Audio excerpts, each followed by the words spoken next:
on this thing is. Hey guys, welcome to Beyond the Weight Room podcast with Brett Kelly and Ryan Hurston. Sorry, I had to cut off Ryan to get the intro in there. We have Coy Coker, athletic trainer for the Hartford Yard Goats, which is in the, of course, in the Rockies organization. First question: what's a yard goat? You want the real answer, or do you want what I think is a yard goat? Yes, all the above. I think the real answer, and Ryan, you can correct me if I'm wrong, a yard goat is what they use to change the direction on the tracks at the rail yard, right? I don't know. That's not at all what I was thinking. But we are yard goats, so there's goats in the outfield, and we have goats that crush home runs, I guess. So we're just classic minor league baseball team with a subpar name. There you go. You guys have some classic like fans that have their own shtick.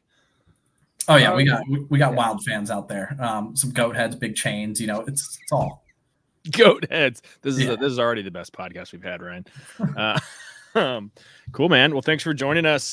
We've kind of had random people on. Me and Ryan have a decent background in strength conditioning and just know interesting people. So we thought, if nothing else, just good to have conversations with new people. So, me and you just meeting for the first time here. So tell me a little bit about yourself, kind of how you got to where you're at now, I guess, and then just overall, what your career goals are and stuff. So. Yeah, well, from small town in Colorado, I guess not so much a small town anymore. It's about an hour west of Denver, Silverthorne. Grew up out there. So grew up deep in the mountains, love the outdoor stuff, skiing, fishing, camping, hiking, all the good things there. Ended up going out to Nebraska Wesleyan University for my undergrad, played basketball there for a year. From there, just grinded through school, in Lincoln there. So it was a great little college town being there. Decided to stick with athletic training. Kind of how I got here with the Rockies now. A little backwards, but I didn't come out of school thinking like, hey, I'm going to be a baseball athletic trainer, though I really enjoyed working with our baseball team, probably more than any other team. It never really stuck with me. I really wasn't sure what I wanted to do. I kind of thought I wanted to work at high schools, oddly enough. But when I graduated, I didn't get into grad school, had no leads on jobs. So I was living with my brother in Denver for free on his couch, pretty much, working valet, applying to jobs after job after job. Really got nothing. But something came across through an email from my head athletic trainer at Nebraska Wesleyan, basically like, hey, here's a job with the Rockies. You should go ahead and apply. And I was like, yeah, sure. That sounds great. Like 4 or 5 months go by, don't hear anything. I end up getting a job at a high school just south of Denver, working valet in the mornings and then cruising down south just to work as an athletic trainer there, get some experience. And one morning as I'm literally changing from valet to hop in the shower to go down to the high school, I get a phone call from a Denver area code. Typically you don't pick them up if you don't know what the number is, but I'm like, screw it, I'm going to pick up. And it is Scott Murayama, who's our rehab coordinator right now with the big league team, and phone interview right there on the spot. So, I'm standing there in a towel, water's running in the shower. And I'm like, all right, here we go. I guess we're doing this thing. Again, I had applied months prior, so I had zero idea that this was going to be even an option. I thought they had filled the position, maybe even honestly forgot about it. But from there, he's like, yeah, we love it. Great work. When can you come down to Arizona? And I was like, well, for what? He's like, an in-person interview. I was like, well, I got a lacrosse game at the high school I got to cover on Saturday. So I guess Sunday. So they flew me down that Sunday, flew back the same night, had an interview, called me back, and they're like, yeah, you got the job. And so I had to walk back into that high school after working there for literally 2 weeks and tell them like, hey, like, it's time to go. Like, I got a job with the Rockies. Like, say they were not happy with that. But yeah, it's really been the best decision I've ever made because this is upcoming. This will be my 7th season with them. Damn, dude. So that's like the most pro sports hiring story I've ever heard. I think all of us have like a very similar story where people are just like, hey, you're starting, right? Like, can we do it like next week? And you're like, what? Yeah, right. I mean, it is pack your bags and let's get going. My brother was happy to get me out of the house. Yeah, I'm sure. Those people at the high school, and they were very, very, very upset with me. And I don't blame them one bit. So I worked there for a month total. And from there, trust me, I do not want to work at a high school ever again. One month was enough. I mean, I remember telling Ryan this too, because he was starting to look for a position. And I think I was one that was kind of pushing you at baseball too. I was like, if somebody's upset that you're getting a better position, then they don't have, they don't really care about you, honestly, at that point. Yeah, so like, it could be a tough situation. And obviously, like I didn't want Ryan to leave either, but like, dude, he's going to do something better. Like, good for him, man. I felt terrible when I had to tell you, like, hey, I'm leaving after I just like accepted a full-time position the month before. But it's just like you said, like, you always want those that you work with to move on to better positions. And I know you said this last week, like, so you can have contacts with them, because it's really cool when you work with someone and then you have years between and they're branched off, and then you reconnect with them and they're in a position that's where you're at in a different sport, or, you know, they're in a director position. It's always great for those types of relationships and contacts. Yeah, I mean, and just, you know, to not be a shitty person. So there's that too. That too. That's part of it, I guess. So 7th season coming up. 7.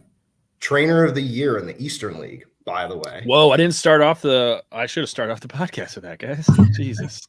No, it's all right, man. It's a peer award, right? The boys just vote on it, so it's what it is.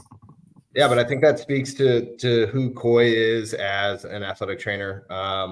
You know, I've worked with Coy this is going to be the 3rd season now. So each year that I've been in the Rocky system, Coy has been the athletic trainer that I work with. He was actually the first person I met when I came in the doors and was all flustered. I had to go to him, and he led me in the right direction. So always had a appreciation for Coy and his help in my journey. One thing that I think is interesting about Coy, and I'm going to open it up to you, is kind of your path within the Rockies organization, because you've been in a lot of different positions. So if you can kind of take us through, you know, year 1 to year 7 and things that you might have learned at different affiliates along the way. Yeah, absolutely. My first 2 seasons, they were part-time. So basically I was only getting paid for the season. Everything after that was just like figure it out yourself. And that's why valet was so clutch, because I could just hop back and get back into that. So that was awesome. But yeah, my first year back in the old minor league structure, I worked in Boise, Idaho with our short season team. So basically it was 3 months in Arizona working out of the complex there, and then we break, and then we spend the 3 months traveling in the Northwest League. That year I was an assistant to now our high A trainer, Mickey Clarizio. He brought me on. He was going through some health stuff, so he wasn't able to really work kind of full time. Had a lot of restrictions on, you know, being on the field, working with athletes, really even lifting boxes. So it's kind of a perfect situation where I was forced to do everything, work with the guys. You know, he was all fatigued all the time, so I had to do a lot of the paperwork, all the hotel bookings, all the stuff that comes with being a minor league athletic trainer. But I got great hands-on experience that first year, and basically coached and just told how everything needs to be done, and checked by Mickey, which was amazing. That following year, I was lucky enough that there was a position open, and I ended up actually spending that whole season in the Dominican Republic. For those who aren't familiar with minor league baseball or baseball as a whole, all 30 teams got a complex down in the Dominican. That's where all your Latin players come from, anyone from Venezuela, Cuba, Dominican, obviously, Panama, Colombia, whatever it is. They all kind of start there. It's like, I call it their high school or their college, where they're taking classes and they're just playing baseball. So I spent a whole season down there, which is probably the most influential and probably the best decision I've ever made, is to go spend a whole 6 months down on the island, being the only white boy within what felt like 100-mile radius. Definitely learned a lot down there. A lot of really cool life experiences, really opened my eyes, kind of gave me the travel bug to want to explore the world more than just, you know, what we have here in the States. From there, I got hired on full-time, and that was the COVID year, actually. So we spent like 2 weeks in Arizona, and then the world shut down. And then once things got brought back up, the way they structured things is they had the major league team, and then they had what they called an alternate site, which was basically AAA and top prospects playing at a location near the big league affiliate, so they could call guys up. And I was working there. So that was basically like, you know, AA, AAA experience, kind of my first year, full year with the Rockies, which was also, you know, a huge jump. You go from working from the Dominican Republic with 16-year-old children to, you know, you're working with 29-year-old men who have league experience. That following year, spent a couple years in Spokane, up in the Northwest League again, which was great. Ryan ended up joining me that second year, and then last year up in Hartford, Connecticut. So this next year will be my second year in Hartford. Yeah. I think one thing I know I threw this at you earlier today is And you said it, like one of the biggest and most important steps you took in your career was that 6 months that you spent in the Dominican Republic, and what value that added to your career trajectory, because you learned a very invaluable thing that I think a lot of people overlook, and that's learning the native language of these Latin players. So can you kind of touch on your experience with that? Some things that, may have helped you immerse yourself a little bit better, what your overall take of that situation was. Yeah. I mean, I think the first thing that's really important is being in professional baseball, you need to understand that there are a lot of Latin players, and seeing where they come from is probably the most important thing that you can do to connect with them. Whether you learn the language or not, just understanding what their culture is like and understanding the grind that they have to go through. It's not like they're going to these D1 schools where they have top-notch facilities and they're getting drafted in the first round and getting $1.4 million signing bonuses that they keep for themselves. They're dropping out of school at the age of 13, training for 3 years, hoping to get signed, and they might get that, $1 million signing bonus, but 40 to 50% of that is going to their Buscone or their agent who, who's fed them, housed them, trained them, and all this stuff. So their situation is just drastically different. And when I went down there, I had no idea what I was getting myself into or what this whole landscape looked like. But seeing that and being down there really changed how I even interact with Latin players today. And I was fortunate enough that I studied my ass off down there. I brought some books down there. I was ready to embarrass myself, but I worked really hard just to learn the language.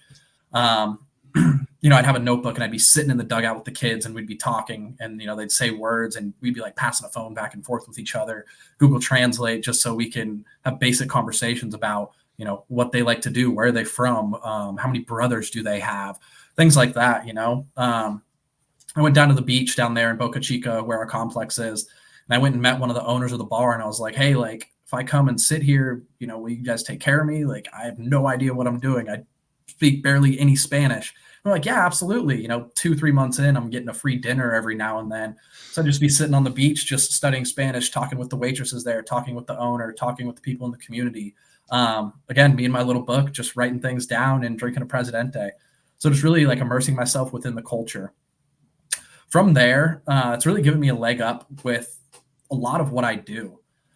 Not all of our trainers speak Spanish. We have a couple trainers who have Latin backgrounds, who do come from Spanish-speaking families, but it's not everyone. Right now, I'm fortunate enough to be working in big league camp, and there's 6 trainers who are doing it. I'm the only one who actually speaks Spanish. So there's kind of this thing when anything happens to any of our Latin players who don't really speak enough English to communicate, it's like, hey, where's Coy? Like, where can Coy help? My value is so much higher now because I took the time to actually learn the language and I wasn't just going through the motions down there. And it wasn't so much about baseball. It was more about culture. Baseball is always going to be part of this game, but understanding the culture and how these guys live their lives, the type of food they like, and even, the slang words in their language, that'll just go a really long way. And it really helps you connect with the players and get them to trust you because stateside, they don't have a lot of people to trust. And that's just a fact. Their families are thousands of miles away on an island or in a completely different country. So just having that background is extremely beneficial. And I feel like it kind of makes them feel a little safer to come into the athletic training room. Yeah. I looked out the weight room windows when you were on the agility field. I think it was yesterday. And I see you and 6 of our Latin guys standing off by yourself. It's just you guys talking. I'm like, fuck, that's really cool that you're able to have that relationship and kind of be these guys like person to go to, because in a lot of senses, if you're going to throw yourself in their shoes, like I'm sure in a lot of aspects, they feel very alone and they don't really know what decisions to make, especially when they come stateside for the first couple of years, right? Like it takes a while for these guys to understand stuff. Like I remember we talked about guys didn't even have bank accounts. Like you would have to help them open bank accounts. Like there's things in life that these guys need to do. And for you to be in a position to help them like you do, I think is really, really fucking cool. Thank you. I appreciate that. It's fun, man. And again, like you were saying, like they don't like to mingle with the American players, and it's not like anything bad. It's just they can't communicate with them, right? Like, how do you talk with someone who doesn't speak the same language as you? Unless it's baseball specific, they're not going to communicate. So just to have that kind of in and be able to just talk to them about their family, their life, and more importantly, their body, right? Because that's what we're trying to do. That's our whole goal, is to make sure they're doing well and make sure they can perform. So very thankful for that opportunity. Cool, man. Yeah, I think it's. I mean, it speaks to like a, more than just in this like specific career path too. I think a lot of kind of what you're talking about, whether it be like just taking the position at all, or for the Rockies, or going down to Dominican, is just like being able to just jump into something, which a lot of people in any career path like get stuck because they're scared to take that next step. And like, I feel like people assume that people like us that end up getting those jobs like know what they're getting into. It's like, I was terrified like going into my first year of baseball. Like, I had no clue what to do. And honestly, like I had no clue. And same thing with your guys. I think that's something that's huge for any career path. If you're trying to get better in your career path, is taking those risks and going into things that you're not completely comfortable with, because it's only going to make you better long-term. Yeah. And that's just the bulk of professional sports. And I guess really any job, right? Like, it's time in, and you have to start at the bottom. I'm always cruising our job posting websites just to see what's out there, right? And see where teams are hiring and what do they need. But it's funny, you'll see, I'd say probably half of the teams every year are hiring for a position in the Dominican, and people don't want to go down there. And, for anyone who wants to get into professional baseball, I would highly, highly, highly recommend is take that time to invest in yourself, really, but go down to the Dominican and learn what it's like. Because after you have that experience, everyone will look at you and be like, whoa, like, you spent time down there. Like, you really know what's going on. And that's the bottom of the barrel organization. You can only go up from there. So, whether they don't offer you a position back or not, you at least have that experience. And it's in professional sports. You have an opportunity to live in a different country, and you're still doing the same job that's going to be required of you stateside. Yeah. My old boss with the Cardinals, Rachel Balkovic, she went down she was the first female MLB strength coach. So she had a big stigma to get past with all the players in general, but specifically with the Dominicans, because like they don't see females in that role at all. I know we don't as much in the United States. In the Dominican, it was a whole different story, right? So for her, like going down there and spending time in the Dominican, that was like biggest thing I saw from her, like coming back, was, learning the culture, learning, again, obviously the language, but just being able to connect with those athletes outside of baseball. And they just had so much more respect for her, like coming in, because it wasn't just like, oh, it's that female strength coach. It was like, oh, it's Rachel or Rachelita, Rockalita, sorry. And like they knew that she would like take care of them, right? And it definitely for her like helped catapult her into that I don't know, upper echelon in their minds, I would say. Yeah, that's I think we've talked about getting your foot in the door plenty of times before, and kind of how everything can be at the tipping point once that happens. And there are a lot of positions out there that are open. They just might not be the one that you're looking for your 3 to 5 year plan. Right. And I think that's where young coaches, young athletic trainers, people straight out of college might get a little caught up, is they think they're going to hop into a job that they're going to love from day one. And, that's a good goal, but, you got to put in time. You got to put in the frequency to get to where you want to be. Yeah. I mean, I was a 24-year-old kid running around that island, and again, had no insight on if I was going to be back with the Rockies or not. It was part-time and nothing was guaranteed. But some experience is good experience, For sure. Can you kind of to pivot off this? I know we talked about communication styles, especially like culturally with some of these Latin guys. What do you really rely on when it comes to communication? Take us through a day-to-day operation that you typically see in season. Yeah, more day-to-day things. I guess we're lucky in the sense that our schedule is very structured, right? Like we arrive at a certain time, and then there's a game at a certain time. We have BP at this time, right? But it all kind of varies, right? It really depends on what's going on with our guys. How banged up is the team? How much work do I really have to do? But normal day-to-day operations, it's get to the field. It's paperwork. We all got paperwork to do. As a minor league athletic trainer, I do some other stuff such as helping with hotel rooming lists and making sure that's all scheduled for our road trips and bus times and things like that. So that's really the not so fun part. But other than that, it's a lot of hanging out. It's just clubhouse downtime. You're kind of waiting for guys to come in.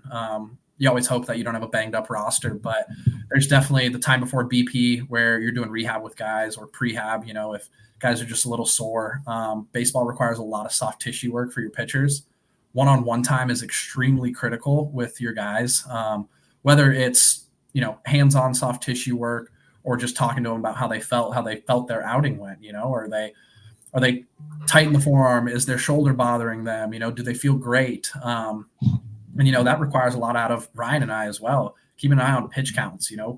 Where does this guy usually sit velo wise, right? So you just kind of have a vision and an idea of what these people do on a day-to-day basis, and what their workload's like. But, if I'm lucky, I get to go out there and play catch with some of our pitchers, even though they throw way too hard. Surprised I haven't lost an eye yet, but that's always a fun part. And then, from there, it's just kind of the same thing, getting guys in the training room, making sure we're moving right, making sure things are going smooth. And then game time, that's really the easy part because you just get to hang out in the dugout. I always joke with people, it's like for 3 hours out of the day, I get paid to blow bubbles, spit seeds, and chew tobacco. Like, doesn't get much better than that, right? So, yeah, I mean, then when you're wrapping up your day, it's, of course, your email reports and your injury reports and making sure everyone's in the loop with how the team's doing, especially at that AA as well. You're dealing with 40-man guys. You're dealing with top prospects. So communication, I'm always on my phone. It feels like phone calls are just coming in left and right. Hey, how's this guy doing? Is he going to play tonight? Is he good for the rest of the week? We're seeing this on the TV is, what's going on? So communication, notes, soft tissue work, and just hanging out with the boys. That's really what it comes down to. Coy says, go ahead, Brad. Right. I was going to say, we were talking about being on the bench, obviously, and just hanging out like during the game. Have you been in any bench clearing brawls yet over the 7 years? I have been in one. Yes, man. It was great. It was what year was it? It was 20. It was great. It was so great. I was in one too, so right? I understand. 2021, going into the second half of the season, we were like 17 and a half games out of playoffs, man. Oh, great. And all of a sudden, we just catch a rhythm, and we just start beating up on everyone. We ended up we had a whole month of baseball where we lost like one game. We play 6 days a week. We have Monday off. We play 6 days a week. We lost like one game in a whole month span. So it comes down, I think, it was the final series of the year. We're in Everett, Washington, and we're playing the team who is up like 4.5 games on us. And we had a game postponed from earlier in the season. So we had 7 games for that week. So we absolutely dominate them for like the first 3. And then we need to win one more, and it's a doubleheader. And we were the home team for the way the game got postponed. So we win that game with a walk-off on their field. We clinch our playoff berth. We go into the next doubleheader, and they beat us. So we ended up winning 6 of 7 games in that week. But these guys, we get a guy strikes out, game's over, and the pitcher's jawing at one of our players. And the next thing you know, bench is just clear. Like our boys are all fired up. It's like we just clinched playoffs. We just ran through everyone for this last month. And then, this guy has the audacity to jaw at one of our players after they're just getting annihilated all week. And they lost the top seed, and they're no longer going to the playoffs. Oh, Jesus Christ. So you did it. It was after the game. Yeah, it was. I mean, it was last out, strikeout, boom. Everyone drops the gloves, and we're doing it. Yeah, I remember when I was, we had a close call. It was just kind of some John. I remember asking one of our trainers, I think it was my second year in baseball. I was like, what the hell do we do? He's like, you pull people off the pile, basically make sure people aren't getting injured. But yeah, we had one. I don't need to go into all the details on how it happened, but the funny part was, it was like everybody, full brawl kind of thing. I'm pulling people off piles. And then things are starting to die down, and our bullpen finally gets to the infield because they've been running out from the outfield, for where the bullpen was. And our bullpen catcher just cold cocks a dude who was one of the guys that started it. But everything was calmed down already at that point. So he got suspended, and obviously other people got suspended. That guy, Casey, is now my partner in my business. So we're like, dude, you're the bullpen catcher, and you got suspended for fight. How the hell does that happen? Yeah, it's a good guy to have on your team, though. Yeah, it's great. But yeah, I thought I'd ask that. It's always a fun one. Yeah, that's a good one. Yet to be a part of one. Don't necessarily want to be, but I am looking forward to tackling someone that runs across the field. So if you come to one of the AA games, oh yeah, I'm taking out their kneecaps. Have you been cleared for that? He's been cleared by the medical department. There you go. Well, listen, I hype up benches clearing brawls. They're not cool. Don't do them. If you're listening to the podcast, don't do them. They're not cool. Nobody's listening to the podcast. Yeah, nobody listens anyway. Cool. So we talked about day in the life. I think one thing I wanted to ask you is, what's your approach towards, I know we talk a lot with pitchers, right? Like pitchers in minor league that's who we work with the most. It's who we have the most access with on the field. You say you try to get out there and play catch. You play catch every day. You've developed sliders and curveballs because of it. Like you're out there every day playing catch with them. But what's your approach towards, working arm care, post outing, pre outing? Like, can you shed a little bit of your insight that you've kind of picked up over your time? Yeah, I think a lot of what I do right now comes from a lot of the conversations that we've had, right? Kind of like dialing it in on what's best for guys, but not just what's best for them, but when it's best for them. I think that's kind of the most important part, right? Like you can have the best routine in the world, you can do all the right exercises, but if you're not doing them at the right time, you're only hurting yourself, right? So, Ryan and I, we run off this saying of high days high, low days low, right? So for me, if you pitch in game or if you throw a bullpen, those are your heavy days, right? So from there, we want to blow it up, right? We're trying to build capacity. We're trying to do more. We're trying to make you stronger for what is actually required of you. We do a lot of manual resistance exercises. Just manuals is what we call them in the training room, where we run guys through, I think it's like 17 different exercises. We'll do sets of anywhere from 10 to 15. And we'll just run through that and just get guys right, kind of get a feel for their strength. Main things, we work D2 patterns, internal rotation, external rotation, scaption, all these other things. But it's a great tool for me to just have my hands on guys just to see how they're moving, where they're strong, where they're weak, and if anything's bothering them, rather than just giving them a set of weights and be like, okay, run through these movements, with a little bit of resistance. And then I don't get that feedback from them. They might be like, hey, this is bothering me. But when I got my hands on them, I can tell when it's bothering them, where it's bothering them. Is it end range? Is it at mid range? And kind of how does their strength through that? Throughout the week, again, I talk a lot about mobility and things like that, just keeping guys fresh, make sure their joints are moving fluidly, staying on top of their stuff. And we're not just talking about the shoulder as well. Ryan, you guys do a great job of addressing, hips and ankle and everything you possibly can in the gym, but just kind of preaching that the whole body, it moves as a system. We can't just focus on the shoulder. We're not just making strong shoulders here. We need to have a functioning body to be able to perform. Yeah, that's huge, is like the full body.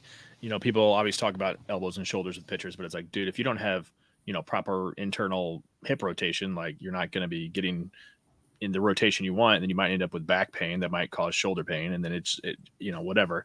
So it's like you got to get all that mobility and that stability through, which if Ryan's doing a good job, I guess, then they should be good to go. But so you've been in, you said this is your 7, or this is going to be your 7th year, right? Going to be my 7th year. Yep. So I feel like just from when I was in baseball to now, a lot's changed. What are some of like the biggest things you've seen change, whether it be like league wise or just even in the Rockies organization, for the better or for the worse? League wise, I'd say number one, the minor leagues, they got their, I'm drawing a blank, their union. Basically better food, better hotels, better facilities. All of that is still kind of in the works. Almost every team has to do something to their facilities, whether it's better locker rooms, better playing surfaces, bigger dugouts, whatever it is. That's really the biggest change. On top of that, the schedule. I'm sure you were part of the old schedule where it's 3 days at home, 5 days on the road, 3 days back home. You're going 25 days without a day off. You're spending the night 2-3 nights a week on a bus. You're waking up in a new city at 6 a.m. hoping your hotel room is ready, crashing for 4 hours, and then you're back at the field. This new schedule that we run into is Monday off day, and you play Tuesday through Sunday in the same city. It's great for the guys. It really capitalizes on the things that we preach a lot, which is sleep and recovery. It gives them a bed. It gives them a place to move into. They can unpack their underwear and put it into the drawer, and they're not just living out of a suitcase. So that, for me, I think is the best thing that could possibly happen for minor league sports, because, we don't get luxury planes. We're not getting steak dinners on the bus. We're sometimes when it's getaway day, Chipotle or whatever Ryan can find in the city. Like we're not eating bad food, but we're not getting the highest quality food out there. So to have these guys in one place for a whole week and that built-in off day is huge. As for, I guess, just baseball, it's all analytics. It's all data, right? It's Hawkeye, it's TrackMan, it's the next best thing. We're talking about launch angle. We're talking about spin rate. We're talking about arm slot. We're talking about, does your pitch, is it rising 20 inches or is it rising 45? We're looking at all these crazy numbers because we can now, and everyone's chasing these numbers, especially velo. I think there's pros and cons to it. You definitely want to know what your pitch profile is, right? And what your average exit velo is when you get a fastball inside. Those things are important, but sometimes I think people put a little too much weight on them, and they're just consistently looking at those numbers and they think we have to do this every time, rather than the focus of like, hey, get on base or just throw strikes. Just my opinion personally. Yeah, I think I agree with you on that one. Tech can be a double-edged sword, right? Absolutely.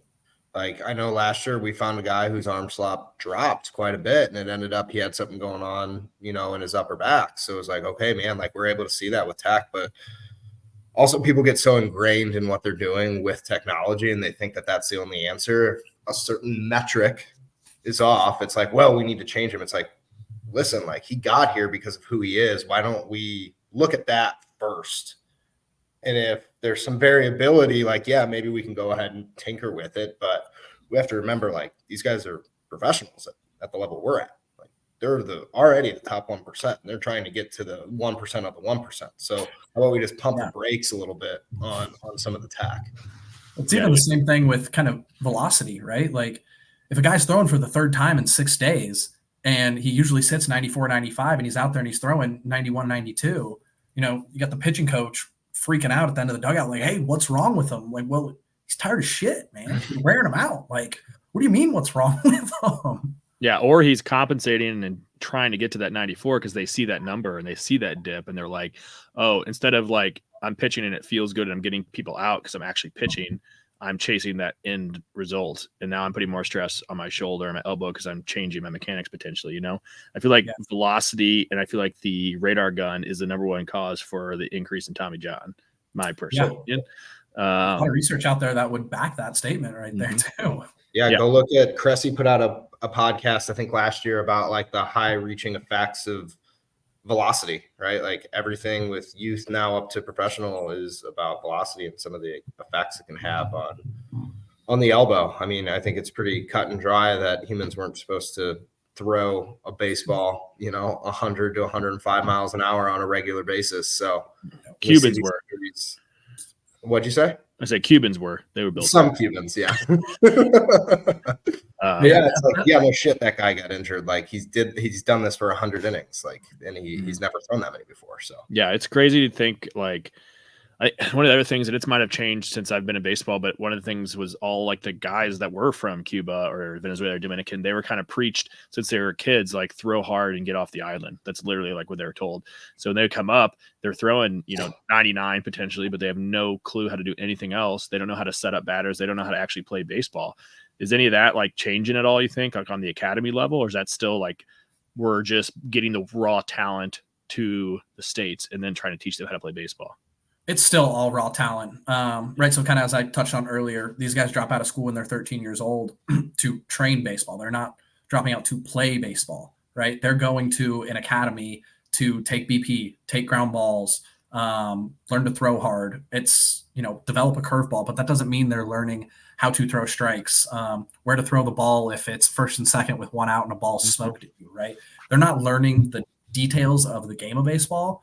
They're learning how to be a good baseball player from the fact that I can hit the ball hard, I can throw the ball hard, and I can catch the ball. So I don't think that ever will change. But, when they do get signed by a team, that's where they start. They start with the basic fundamentals. Hey, we're going to work on cutoffs today, pop fly priority, in and out defense, things like that. But it's definitely a huge learning curve for those guys. And we see it a lot with pitchers. They come in, like you just said, throwing 97, but my God, dude, he has no idea when to use his changeup, right? He just wants to blow a heater by him, or his curveball is his best pitch, so it's his go-to, and he's just throwing it whenever he wants. Yeah, for sure. I think that was one of the biggest things we always saw too. And I think part of that is also, those kids that are dropping out at 13, like they're not actually in school. They're just playing baseball after that. So by the time they do get to the States and they're trying to like potentially learn how to set up batters and stuff, it's like they haven't spent time learning anything specifically in like Nothing. 4 years. Like not even baseball related, just like spending time and studying something. Yeah.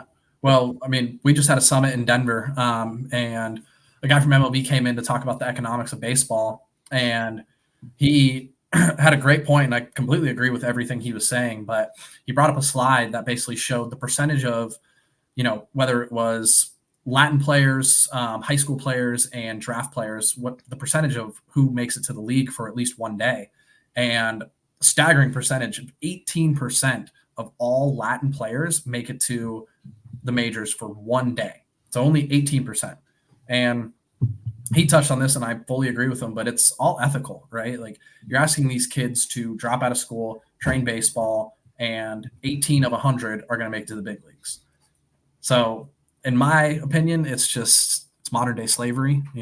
They're giving these kids a bunch of money and a dream to get off this island, but no education, nothing to fall back on, just hoping that one day they can sign a $10 million contract.